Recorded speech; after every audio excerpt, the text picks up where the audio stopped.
Hello and welcome to ITV News Meridian. Welcome to Monday's programme. Tonight, the next big step out of lockdown is confirmed. Hugs and handshakes allowed, but no dancing at weddings, no masks in school. Theatre, cinema and indoor hospitality return. They're still counting votes. We'll bring you the latest election 2021 results and find out who your police and crime commissioner is. And it's been around for 400 years. The old tree, loved by many, now getting the artistic treatment.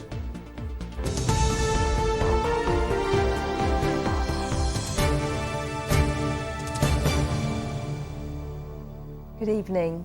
The government's confirmed tonight that the next stage out of lockdown will take place next week as planned. From next Monday, pubs and restaurants can open indoors. You can invite people round to your home again, and a limited number of spectators can go to sporting events. Hotels can reopen, school children won't have to wear masks, and university students will get tuition in person. But the Prime Minister tonight urged everyone to behave with caution. He said the war against the virus isn't over yet. Live now to our political correspondent Phil Hornby. Phil, why is the government so confident these restrictions can be eased? Well, of course, 2/3 of adults are now vaccinated. Infection rates are at their lowest since last September. Deaths and hospitalisations at their lowest since last July. So the government think they can announce these very big changes, which will mean much more human contact indoors. And yes, you will be able to hug your loved ones. But the Prime Minister had these words of caution. We all know that close contact, such as hugging, is a direct way of transmitting this disease. So I urge you to think about the vulnerability of your loved ones, whether they've had a vaccine, 1 or 2 doses, and whether there has been time for that vaccine to take effect. So pubs will be able to open indoors from next Monday, a boost for their trade. Let's hear from one publican in Tilehurst in Reading. We're getting back to normality. I think that's the biggest thing. People, not just us, it's very stressful for us, but people aren't necessarily enjoying it because it's not the experience they want from a pub. I think it will make things easier, especially with the glorious weather that we're having at the minute. It's should increase trade a little bit with people being inside. Service only, there'll be no crowding at the bar. So, have the government got this about right? Are they acting too quickly or are they acting too slowly? We got views today in Brighton. I don't know, I'm in two minds. I'm quite nervous about it actually. Opening up of society is probably a good thing. I think it's everybody's been locked up for quite a long time now. We need to get out and about a little bit. Well, I think it's a good thing. I'm hoping that it means things are getting better. I never really like having people around my house, whether it's locked down or not. Social distancing will continue. That's being reviewed at the moment. And the Prime Minister did say if all goes well by the middle of June, then social distancing in workplaces and so on might come to an end. And they're also reviewing whether we'll need vaccination certificates in the future. We'll have news of that in the next few weeks. Phil, thank you. And of course, you can find more details on the next step out of lockdown, as outlined by the Prime Minister in the last hour, on our website, itv.com/Meridian. Detectives are continuing to question a man arrested in connection with the death of Julia James. The serving PCSO was found dead in woodland near her home in Snowdown near Dover almost 2 weeks ago. A man in his 20s was arrested on Friday. Meanwhile, a house in Aylsham is still being searched by forensic officers. This evening, the focus of the investigation has moved. Sarah Saunders is there and sent this. Within the last hour, there's been a massive redeployment of police officers to a new search area here in Aylsham. We're on the Rattling Road and around 100 officers have turned up, complete with searching sticks, and they're looking through field areas either side of the road. Forensic officers also turned up and were seen gathering evidence from the hedges here behind me. Now, this means there's now a second active search location because a house in Aylsham is still being searched. Officers are carefully having a look inside and out. They're looking through skips and raising paving stones. In fact, today, forensic officers were even out outside on ladders with remote cameras to check the guttering and drainage outside that property. I should say the force haven't said what that search relates to, but they have confirmed that it is relating to this investigation. It's now around 2 weeks since PCSO James was found dead in Woodland, and an arrest has been made. On Friday night, a man in his 20s from the Canterbury area was arrested by police. They haven't said what that arrest was for. They've already had a 36-hour extension to continue questioning him. That runs out in the next few hours. Then they will be able to apply for a final 24 hours of questioning, or they will have to release or charge him. Sarah Saunders reporting there. In other news, an investigation is underway after a pilot was killed when he crashed in a World War II biplane. Police were called to a field near Headcorn at 4 o'clock yesterday afternoon, where Angus Buchanan was pronounced dead at the scene. He was a member of the Stamp Formation team who flew military biplanes at air shows around the UK. A police forensic team is digging at a site in central Brighton. They are investigating claims that human remains were found at the site. Anston House in Preston Road was built half a century ago. Work started earlier this year to demolish the block. Parking charges across Brighton and Hove have gone up today. The council is increasing fees for its car parks and on-street parking by an average of 10 to 15%. The rises are part of plans to make the city carbon neutral by 2030. The council claims higher charges encourage people to use public transport and stay in spaces for shorter periods, allowing more people to park. A bootlace used by the killer of Lynn and Megan Russell to tie up one of the victims has been found long after Kent police said the vital exhibit was lost. 25 years after the murders at Chillenden, the lace will now be DNA tested. Lawyers challenging the controversial conviction of Michael Stone say it has the potential to clear his name. Here's John Ryle. 25 years ago, close to the spot where Lynn and Megan Russell were murdered and Josie Russell was left close to death, police found vital evidence, a black bootlace used to tie up one of the victims. In 2007, 11 years after the murders, lawyers for Michael Stone, challenging his conviction, asked for the lace to be examined using the latest DNA techniques and received the shocking news that the vital exhibit had been lost. But now it has been found on police premises. And that lace was taken there by the offender. It had on it the blood of one of the victims, and it had not been taken there amongst the possessions of the family. So it's a really important piece of evidence. And if we can have it examined now and hopefully find other DNA, then we may be able to point to the real offender in this case. In a statement today, Detective Chief Superintendent Paul Fotheringham of Kent Police says, "We're aware that the Criminal Cases Review Commission is considering an application from Michael Stone appealing his conviction.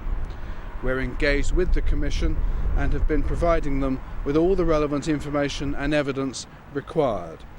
Much as with a live investigation," he says, "it would not be appropriate at this stage of the review to disclose the nature of the materials provided." But how confident are lawyers that any DNA will have survived? Well, that is a problem. I don't know where it was found. The police haven't given us any real details, and it is a worry. For example, we know it wasn't in the forensic bag that was marked with it as the lace. And it may be now, after even more time has passed since we asked for it to be checked, that it will have degraded somewhat.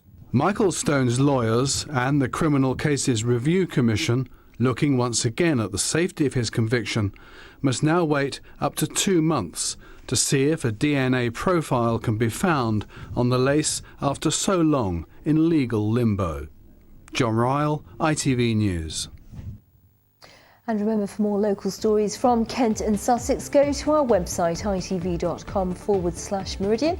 Remember, you can get in touch on 0808 1010 095 or follow us on Facebook and on Twitter.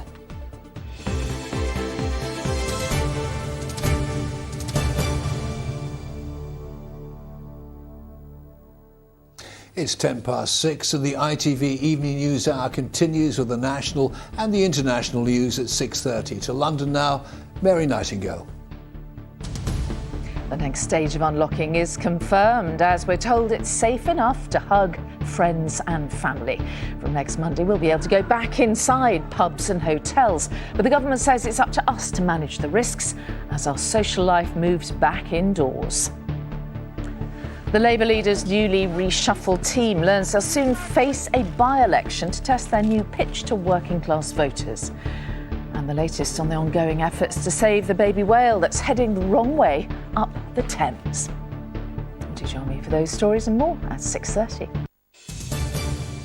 Mary, thank you very much. Now, counts have been taking place all today across our region for the Police and Crime Commissioner elections. And despite the Conservative candidate winning the race to become Wiltshire's next PCC, there will now be another election after it emerged he has a historical conviction for drink driving. Jonathan Seed was disbarred after the offence, which happened 30 years ago, came to light. Our reporter Robert Murphy is live in Salisbury for us tonight. And Rob, despite all of that, the count has still been taking place. Yeah, the count is still taking place. Jonathan Seed, the favourite, is way up in front. He will almost certainly win the election, but he will not take office. Now, this follows a confrontation between ITV News and him about 10 days ago. ITV News asking him the question if he had any convictions in his past that precluded him from taking up the job of Police and Crime Commissioner. Have a listen to this. Have you ever been convicted? Have you ever been convicted? Yes or no? I have made very clear I will not engage with ITV News. Have you ever been convicted? I will not engage with ITV News. Mr. Seed, do you have a conviction? Can you tell us? If it's a no, all you have to do is say, no, I don't. I've made very clear to you that I'm not engaging with you. So Jonathan Seed did not go to prison 30 years ago, but he could have. And you might say, well, this happened 30 years ago. Why the big deal? He could be a member of parliament. He could be a government minister and have this conviction. But this is about law and order, about running the police. And there's a higher threshold. So that's why he disqualified himself following negotiations with the party last week. Let's talk about this. There's going to be almost certainly a second election. That's expensive. £1.5 million of the other candidates will have to take part in that as well. Who's going to pay for the election? Will the Conservative Party pay for that? Now, I've just learnt in the last few minutes there has been a formal complaint to Wiltshire Police about this whole situation. So the man who hoped to lead Wiltshire Police may well be investigated by it. Robert Murphy live in Salisbury. Thank you. Meanwhile, counting's been taking place for the Police and Crime Commissioner for Kent. Live now to Kit Bradshaw in Dartford. Kit, what's been happening there? Well, it was a three-way fight here between candidates from all three main parties, but as the results started coming in here this morning, it soon became clear that only one person was going to win, and win big. That was the Conservatives' Matthew Scott, the incumbent. He got enough first preference votes to win, a 56% share, and turnout was up too, by about 10% on last time round, something he was pleased about when I spoke to him a little earlier. I'm very humbled by the faith that the public of Kent have put in me. I promise to work my hardest to not let them down, make our county safer and deliver on the promises that I made. And I'm really pleased that the turnout has increased again. I think when people realise the amount of power and responsibility and ability to change that a Police and Crime Commissioner has, people see the need for it. And elsewhere, Kit, elections took place in Sussex as well. Yes, there was no outright majority on first preference votes, so it had to go to a runoff between the Conservatives and Labour candidate, meaning things took a little longer. But at around 4:30 we found out that Katie Bourne, the Conservative candidate, had been re-elected for a third time. She's held the PCC post in Sussex since it was created in 2012. And it's been something of a clean sweep for the Tories in the South East. Over the weekend we heard that Roger Hurst had been returned as the Police, Fire and Crime Commissioner for that county. All of them will serve slightly shorter terms till 2024, when the electoral cycle should get back into the normal swing of things after the disruption of the pandemic. Kit Bradshaw in Dartford, thank you. Counting began at 9:30 this morning in the Hampshire PCC election. Let's cross to our reporter Mary Stanley, who is live in Southampton. Mary, what's the situation there? Well, in the last few minutes, it's been confirmed that Donna Jones is a new PCC for Hampshire, and she joins me now. It's been a long day here. What's your reaction to your new role? Well, I'm absolutely thrilled, and I have to say somewhat humbled. There aren't many people in Hampshire and the Isle of Wight, or in fact in the country, that can say that they've been elected by over 312,000 people. There were 150,000 crimes in Hampshire last year. What can you say to reassure people that you'll do everything you can to keep them safe? I think as a politician in Hampshire, I've got one of the strongest track records of delivery. I've been representing people in this beautiful historic county for 13 years now. And as their Police and Crime Commissioner, I've got 3 clear pledges. First of all, more police on the streets. Number 1 priority, and I will not be budged on that. 600 more police officers to be recruited by the end of 2023. Number 2, increasing police visibility. People have told me throughout this campaign they don't feel as safe as they used to, and that's simply not good enough. It will be my first conversation with the Chief Constable on Thursday afternoon. And finally, tackling antisocial behaviour. They're my top 3 priorities, but of course there are many more. And you've got the money to do that? Yes, the 600 extra police officers is coming as part of the Conservative government's and our excellent Prime Minister Boris Johnson's pledge of 20,000 extra officers across the country. We know here in Hampshire we're due to get around 550 extra police officers, and with violent reduction funding and safer streets funding such as we've had here in Southampton, that'll get us up to 600. Donna, thanks very much for joining us. Back to you in the studio. Mary, thank you. Meanwhile, in the Thames Valley, the count is continuing to find out who'll replace the outgoing Police and Crime Commissioner, Anthony Stansfeld. Charlotte Breer-Edney is live for us now in Banbury. Charlotte, no result yet, I believe. Yeah, that's right. We're still waiting for the final counts to come in and be verified. There are, though, just 2 candidates left in this race. Who are they? Well, first of all, there's Leticia Carter for Labour. She got a 28% share of the ballot in the first round of counting. Then there's Matthew Barber for the Conservative, the current deputy PCC. He got a 43% share. Now, we're currently just going through that second round of counting, which is what happens when no candidate gets 50% of the votes. That's what's kind of being finished up here. That's what's going on and what's taking so long.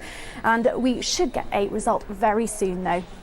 More on that in our late news. Charlotte Breer-Edney in Banbury, thank you. Now, the trunk of a 400-year-old elm tree is to be turned into a piece of art. The tree, which is one of 2 in Brighton, known as the Preston Park Twins, had to be cut down when it was struck by elm disease. Today, though, the trunk was transported to a new location where it's going to be turned into a glittering sculpture, as Tom Savides will tell us. This 400-year-old tree trunk is about to get a new lease of life. It's being moved from one end of Brighton to the other. Too big to go on the iPhone. At its new location, it will be transformed into a stunning piece of art. We believe it's the oldest and largest elm in Europe. Interesting to think it was growing in Preston Park before the Prince Regent was in Brighton. So there's a sort of historical context, but the key thing is the kind of sculpture that can be developed from it without destroying it. The tree is one of 2 known as the Preston Park Twins. Unfortunately, this one was attacked by the elm bark beetle and had to be cut down, like so many others across southern England. But this trunk will survive in a different but glittering form. The tree trunk is being lowered into its new but temporary location, the Secret Garden in Kemp Town. But when it leaves here in about a year's time, it will be completely transformed. Sculptor Elpida Hadjivasilova will use her Midas touch to cover parts of it in 24-karat gold leaf. I'm hoping there will be almost like a jewel, like something very special. This is why I usually use gold in my work. It's almost like elevating something very beautiful, but also the gold picks up a light and picks up a texture and patterns. Elpida will work on the trunk in this walled garden in Kemp Town, where it will first go on display. It will then be taken back to its original home in Preston Park, where it will be reunited with its twin. Tom Savides, ITV News, Brighton.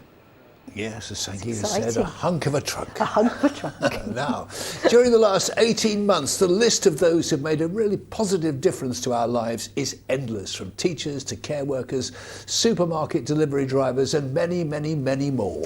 On July the 4th, the country's first ever Thank You Day will be held, giving us a chance to pay tribute to the people who helped us through the COVID crisis. Tens of thousands of people have already signed up, as Matt Price will now tell us. This is about celebrating the great and the good, a united effort which has helped us through the pandemic, the selfless acts of so many groups and individuals which have made a significant difference. From doctors and nurses to teachers or the army of people making masses of PPE, the list of those who've helped through the COVID crisis is so varied. We never take their efforts for granted, and now communities are coming together to say thank you. A thank you to people like Mo and his team. This international humanitarian charity has diversified during COVID. Unable to travel abroad, they've been helping people with food parcels. To him, those two little words mean the world. I think it's very important to showcase to individuals that do take their time out and sacrifice their time when they could be doing something else to actually help the community and help individuals. It's very nice because it feels like they're getting, a little pat on the back. July the 4th will mark the first ever Thank You Day, an event backed by groups including the Scouts, the FA, along with a host of celebrities too. The last year has been challenging for all of us. Those already involved are encouraging everyone to take part. The country is now enjoying greater freedom, thanks in part to the incredible efforts of so many. Thank you so much. Thanks everyone. Matt Price, ITV News. And the very first Thank You Day will be on July the 4th. Let us know if you've got anything planned. The address ITV News Meridian at itv.com. The weather now. Thank you, Manali Luca. Hello there, good evening to you. Hope you've managed to dodge today's showers. Now, our weather generally over the next couple of days does look quite changeable. Low pressure close by, it will be breezy, the risk of showers, some heavy downpours at times, but there will be dry, sunny spells in between. And in the sunshine, not feeling too bad. Our temperatures a little warmer than of late. Here's that low pressure. It stays close by over the next couple of days, so an unsettled seam overall. We're also keeping a close eye on this system moving up from the south through Wednesday. Some uncertainty as to how far north and east it will extend, but it could bring a steady spell of rainfall Wednesday into Thursday. Then as we head towards the end of the week, a ridge of high pressure building Friday and into the weekend. So for the weekend itself, overall, it's looking dry, you'll be pleased to hear, but temperatures will be a little bit cooler. So back to the here and now, with the exception of the odd isolated shower. I think for many tonight it will be dry with largely clear skies. Our temperatures will drop away tonight, a bit of low cloud drifting in at times, but our temperatures holding up. Overnight lows of 7 to 9 degrees Celsius. So into tomorrow morning, a dry start to the day for many, plenty of sunshine, but through the morning the cloud will start to build. Some showers will start to get going once more. Again, a few heavy downpours, but through the afternoon you can see those showers, they'll clear through. For many tomorrow afternoon, it's looking drier. And in the sunshine, not too bad. I think the best of sunshine will be across eastern parts, but if you're out of the wind in that sunshine, temperatures 16, 17 degrees Celsius. Now here are your high tide times for tomorrow. In Poole at 09:38 and again at 21:51. In Dover at 11:58 tomorrow morning. Now quick look ahead at Wednesday. Overall sunshine and showers, but here's that wet weather pushing up from the southwest through the day. As I mentioned, some uncertainty as to how far north and east it will extend. Have a good evening. Bye bye for now.